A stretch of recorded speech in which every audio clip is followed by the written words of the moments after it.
What is your worst experience with bad neighbors? Core Hookmaster said, "We had some neighbors that used to leave their garbage out in plastic bags the night before garbage day, instead of putting it in a bin. Around here, that's just ringing the dinner bell for raccoons and other critters. Sure enough, come morning there's garbage strewn all over the neighborhood. What the raccoons and skunks didn't spread around, the wind picked up the slack. Some of the people on the street kindly approached the guy and asked him to put his garbage in a bin. He told them to go fuck themselves. Thus began the garbage wars. Every morning of garbage day some people on my street would collect all the half-eaten and rotten trash from their lawns and toss it back into the dude's backyard. He would collect it, then dump it back on their lawns. Or cram it into their bushes. People started finding half-eaten burritos and candy wrappers in their mailboxes. The street started to look like a slum. Police were called. Health inspectors. City bylaw enforcement. Each side was calling in whatever authority they could muster to get their enemy in shit. The dude and his family, amazingly his wife seemed perfectly pleasant, lasted about 8 months then moved. Every once in a while I find a random margarine litter piece of styrofoam in my hedge, and my mind goes back to those dark days of war." Club with a jungle theme said, "Apartment building, the upstairs neighbor's dog peed on their patio and it tripped down onto me while I was sitting outside reading. I yelled and ran to shower, and when I texted them to ask them to take their dog out to pee in future, they said it wasn't their dog and it must have blown over from somewhere else. What?" Daphne Roses said, "They were crackheads. They had 2 kids, were physically and verbally abusive to each other and were hoarders on top of it. Tried call Child Protective Services and the police over and over and was never taken seriously. They ended up burning down their apartment and caused thousands of dollars in damage to the rest of the apartment building because they were cooking meth. We had to move out, as did many others. The silver lining is that they finally got their kids taken away after that." Racing Hell with Trees said, "The matriarch of my crazy neighbors nailed all of the windows shut in their house, then removed the doorknobs and installed several deadbolts. This was to keep her grandkids home while she was at work, and everyone else out. Child welfare stopped by and were okay with this. The kids were able to get one window open without her knowing, and they would usually leave during the day and make it back before she got off work. Eventually there were maybe a dozen young adults living there too, and they all used the window as the main entrance. It unfortunately bordered my driveway, and was mere feet from my house. All hours of the day, people would be out there, wiggling in and out of the window. People got tired of being cooped up and major fights broke out. I regularly heard bodies hitting walls or furniture or fists, yells of 'well, stop threatening and get your goddamn gun already.' I have PTSD, and it was just day after day of trying to keep myself calm. The kids had a pneumatic BB gun, a look-alike handgun, and one morning shot up my neighbor's car. She left to work at a hospital early in the morning, before first light, and didn't notice. When she shut her car door, all the glass fell out the windows. Later in the morning, he shot out a window in the school across the street. And a bit after that, he shot my husband in the shoulder, when we were outside planting flowers." Racing Hell with Trees said, "He kept shooting, even after the police arrived. The police called the matriarch, who unlocked all the deadbolts, took away the kids' guns, and dragged them outside so they could be cuffed and taken away. The youngest was maybe 9. Since no one confessed or ratted, and police weren't sure which of the 3 did it, they were released and not charged. Thankfully this act of physical violence against my husband got them evicted. After tearing up the house, breaking all the windows and ripping out the electrical boxes and punching random holes in the walls, the kids went to the landlord's house with their look-alike handguns and shot up the windows in her house. Again arrested, but being juveniles, no repercussions. A couple of weeks later, her vehicle and garage were firebombed, but no one was charged with that. I'm so glad they are gone. I live in a wonderful neighborhood, not rich by any means, but the most awesome people, but it's hard to enjoy the community with that going on next door. I hope they somehow find some peace with this life." Jamie Ladelthapote said, "I posted this as a top-level answer, but it also seems relevant here. Probably not the most relevant answer to your question, but it reminded me of childhood. We didn't grow up in a particularly bad street, but next door lived a rather unpleasant family: mom, stepdad, 2 sons and a daughter. The elder son, the oldest of the 3, a couple of years younger than me, was a bit annoying but nothing too out of the ordinary, or so we thought.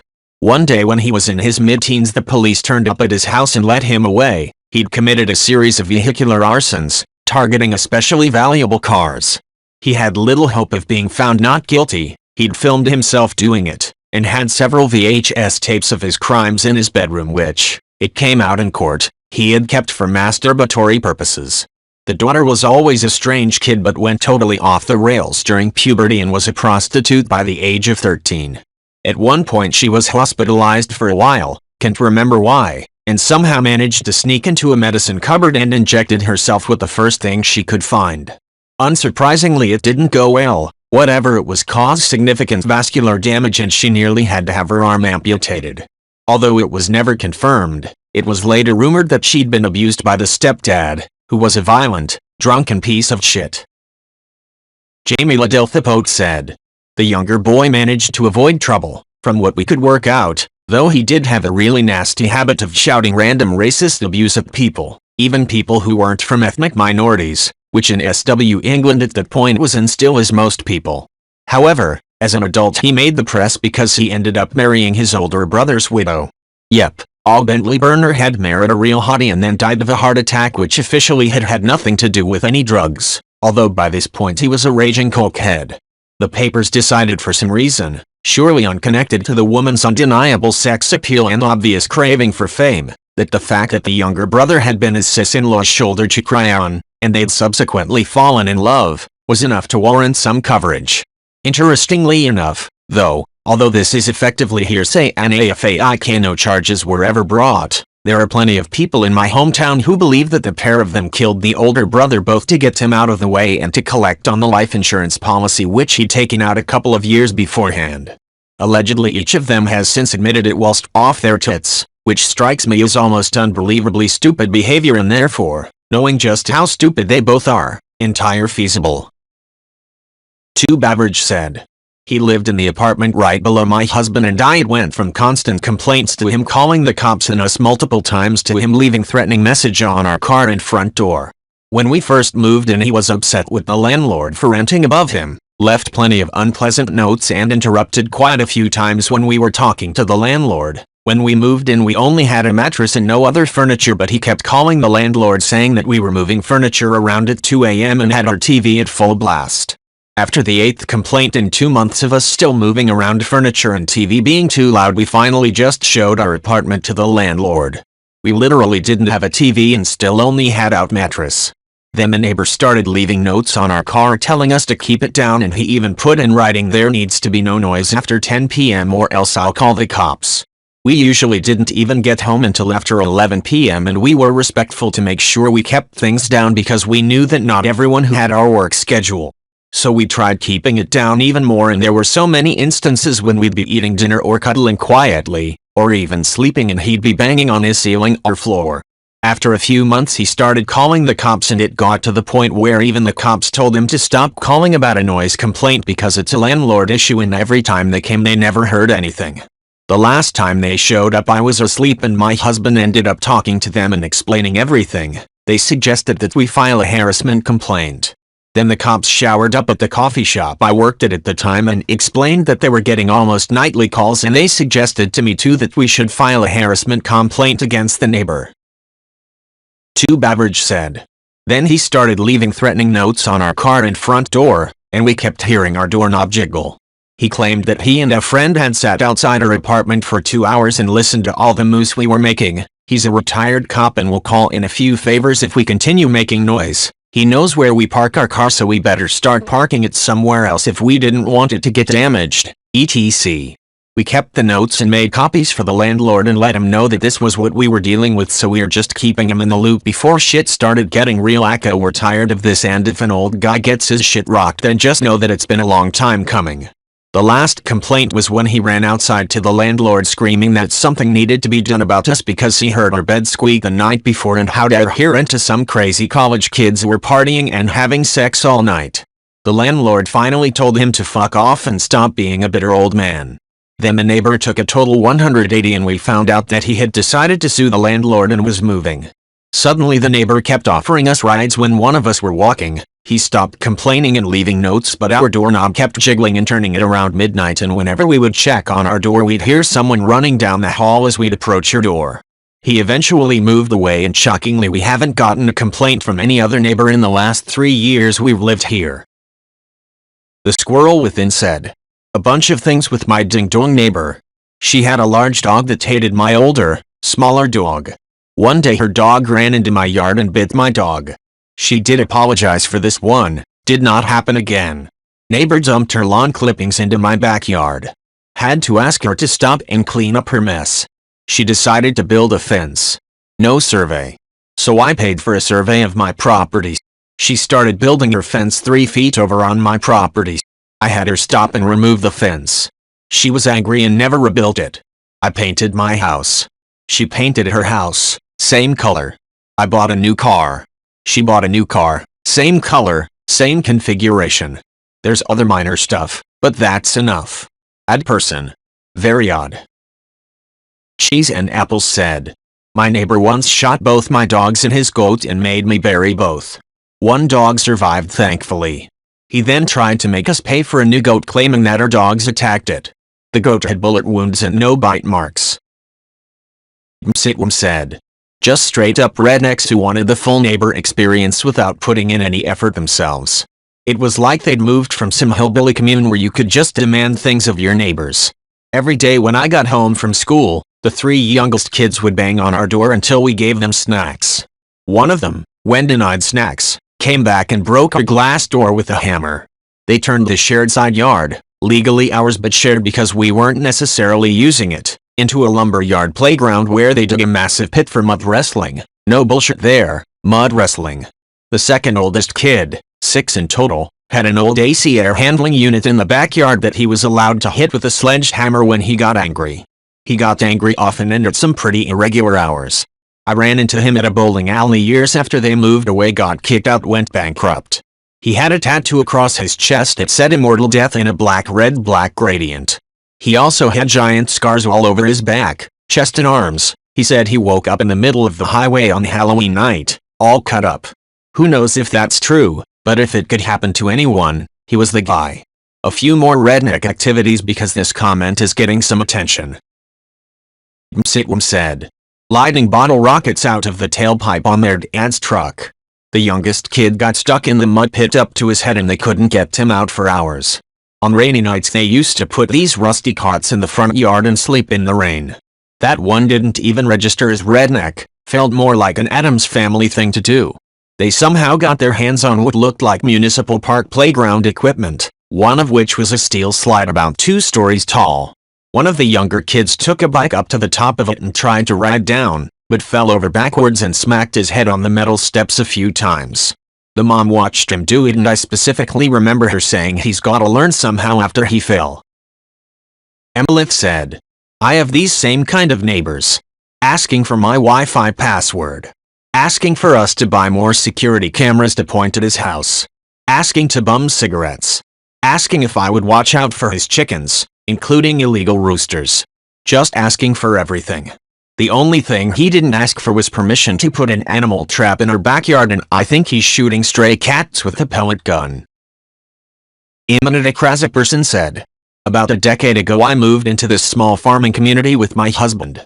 I opened the window and there was a naked child in the tree in my backyard. She was about 6'8" and should not have been running around outside naked, let alone being naked in a tree. Same situation there though, always showing up asking for snacks.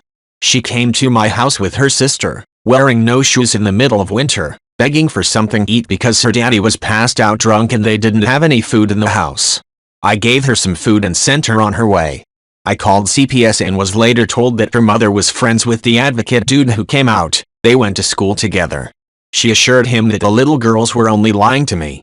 They showed up several times asking for food and water, then telling me stories about not having sewage hookup, just letting it run under the house. They told me the power was shut off so they had a generator. No running water at one point so their dad was going to drill a well. Never knew what to believe. Multiple calls to CPS didn't resolve anything. Clever username 531 said. Does it smell like meth? If so, that can be really dangerous for you. The whole shit can explode. A home where meth is produced is likely to have a strong chemical odor as a result of the ammonia and other chemicals used to produce it. Some people describe meth as smelling like window cleaner, rotten eggs or cat urine. Odd behavior, such as residents who rarely come outside or people who burn or haul away trash, can indicate a meth lab. Residents may also appear paranoid, have frequent visitors or keep curtains drawn at all times. Meth production is dangerous, so if you suspect there is a meth house in your neighborhood, it is important to alert law enforcement and never approach the house yourself. Link. BGJ38 said, I have to deal with this with my next-door neighbor. She's completely unhinged. I feel sorry for her because apparently she was a super nice person many years ago, but got some sort of brain virus that just screwed up everything. She yells all the time. Yells about people stealing her money. Yells about Koreans. Yells about black people. Yells about the corrupt medical establishment that's stealing all her money. Well, maybe that one is accurate. She has no family but does have a conservator. She looks like a ghoul. Skinny, hair everywhere. Always wears the same clothes. You can't talk to her. Usually she keeps the yelling inside her apartment so I can't hear it except when I'm in the hallway. But sometimes she sits out in the hallway yelling. I tell her to go inside and sometimes she does. Recently we heard a bunch of people outside in the hallway. Turns out it was paramedics. Her conservator stops by every week or so to check in. They had missed the previous week and apparently she was sick with something. Maybe COVID? No idea. But she was severely dehydrated and basically passed out on the floor. The car did her out and she seems to have made a full recovery. Which is remarkable because she looks like a strong breeze would break her in half. It's unfortunate that nothing can be done for her. At least she's not homeless. We've been told she inherited a lot of money when her father died, so that pays her mortgage and building fees. But man, not a fun life, I'm sure. Ramses the Pigeon said, while my own neighbor wasn't nearly that bad, I had a similar experience. The woman in question was aloof and paranoid, and she'd imagine threats and affronts from almost everywhere. This was already concerning, but it crossed over into being obnoxious when she started imagining, or just trying to convince everyone else, that she was some sort of secret agent. She'd staged loud telephone calls with headquarters about the alarming behavior of the other tenants, like my tendency to get home after 9 in the evening, which was clearly scandalous, and frequently yell at the people who'd stand on the corner to smoke. On one occasion, I heard her shouting at someone over the placement of a flower pot in their window, which was obviously an indication that they were selling drugs. Now, when I've told the story in the past, people have suggested that the woman was probably schizophrenic. Personally, though, I think that she was just an easily excitable individual with too much free time, too little tolerance, and a borderline narcissistic desire to control everyone around her. Put simply, she came across as being less of a menace and more of a nuisance, albeit one who went just a little bit too far once. One afternoon, I found this taped to a wall in the stairwell. Ramses the Pigeon said, the atrocious grammar, poorly photoshopped seal, and distinct absence of any legitimate contact information made the notice about as realistic as a scene from Sish.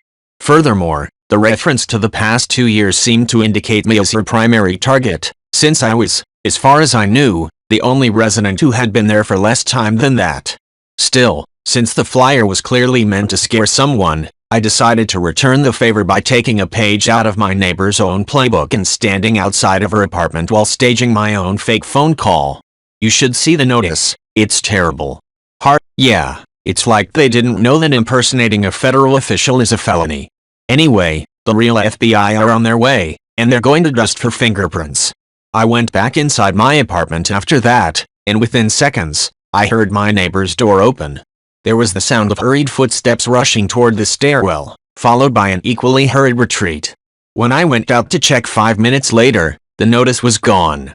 Again, I viewed that as evidence that the woman wasn't actually schizophrenic, because after the above-described events, I never had any trouble with her again. Maybe she just decided that I wasn't worth the trouble. TLDR, my easily aggravated neighbor liked to pretend that she was a secret agent. Azurus Harlequin said, with schizophrenia the individual fully believes their hallucinations are true. They can't help it because for them, it's reality. So you doing all of these things is just as real to him as the sky being blue and eating a bowl of cereal this morning is to us. Tips to interacting with him from now on. Don't argue that the hallucinations aren't real. Imagine how frustrating it would be if people always told you that the sky is pink when it's so obvious that it's blue. Having what I irrefutably know questioned and doubted would make angry. Don't necessarily entertain it, but if possible, simply pass over it and/or find a way to talk about anything else. Probably pretty hard to do while he's constantly accusing you of things though. Be patient, speak slowly, and use his name often. Maybe gently explain that you can't see what he saw is seeing and that you need help understanding it. If it gets too much, you can call a mental health hospital emergency room if he ever gets violent. Call 911, but remember to tell them that he is psychotic and tell them you need help controlling his behavior and getting him medical treatment. Ask for them not to show any weapons when they arrive so they don't alarm him more. Source plus more info about schizophrenia, https://www.sickum.net/schizophrenia-hallucinations-delusions/ Imminent Akrasa person said, I remember coming across a YouTube account a few years ago where a woman was hiding under tinfoil and filming the window of a condo across the street from hers, talking about how they were sending rays to harm her and she had to protect herself with the foil. You'd hear occasional ticks and crackles of the foil as she moved and she'd say stuff like, see, there it is, another ray beam hit me. She went on about watching these people all day and like, I couldn't help but to think that these poor people probably have no idea this is going on. They're the villain in a story she's written in her head due to her illness, but they probably don't even know she exists. The darker thought crept up, what if she acts out and tries to hurt them as revenge somehow, just out of nowhere? A complete stranger decides you're victimizing them and they lash out and you just have no idea. Could happen to any of us. Nogginifloggin said, I have a mutual friend with my brother who is schizophrenic and it's really the paranoia more than the hallucinations and the delusions that cause the most dysfunction. One time he was absolutely convinced the bus drivers that drove past his house were going to commit a drive-by shooting at any moment and hid in the basement and would not come out. This is what happened when his medication stopped working. He took it, it just didn't work all of a sudden, then the paranoia kicked in and he was afraid to go outside to see his doctor. It spiraled from there. People who glamorize mental illness on social media are just as bad as the people who claim it creates serial killers and shit, in my opinion. It's a health condition that needs attention and really should not be taken lightly. Temperature Dizzy 3257 said, our current neighbors have 2 dogs they let out into their tiny backyard that borders our driveway. They never, ever pick up the dog poop and it smells like shit. Also, one of the dogs freaks out when she sees us. They mow their lawn maybe 4 times a year. The grass gets so tall, it's taller than the smaller dog. We are putting up a privacy fence next week. I cannot wait. FinHost said, I used to live in a horrible apartment with paper-thin walls. The people next door were a woman who looked like she was in her 70s and what I thought was her 30-something grandson. They would yell at each other all day, constantly blast their TV, and the smell of their cigarette smoke would waft through into my apartment and make the place absolutely reek. The worst was at night when the 2 of them would have loud sex, which is how I figured out they weren't related. Every night for an hour, creaking bed banging against my bedroom wall and the old woman moaning like a stuck pig. Nightmarish. I also think the guy kept track of my schedule and watched for me because whenever I came home or went out, even when I took out the garbage, he would be there outside his place, trying to chit-chat with me while staring at my body and being completely gross. Lived there a year, but it felt like 10. According Height 866 said, I lived in an apartment with a lot of rotating tenants. An elderly lady moved in across the hall from me, promptly started hoarding. I started to figure it out when her deck porch started to fill up with odds and ends furniture, including but not limited to a roll-top desk. She also yelled at me once for taking her key out of the front door and putting it in the mail slot. Anyway, after a couple of weeks I started to realize I hadn't seen her in a while and started to smell something real weird. Turns out she had died and no one knew about it for a week, hence the smell.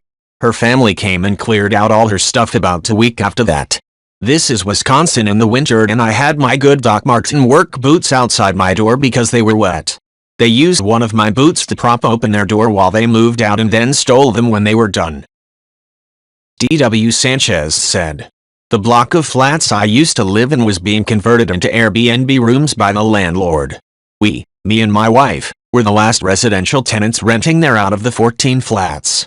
It was unstaffed, so 99% of the time the rooms were booked by in-call escorts, prostitutes and drug dealers.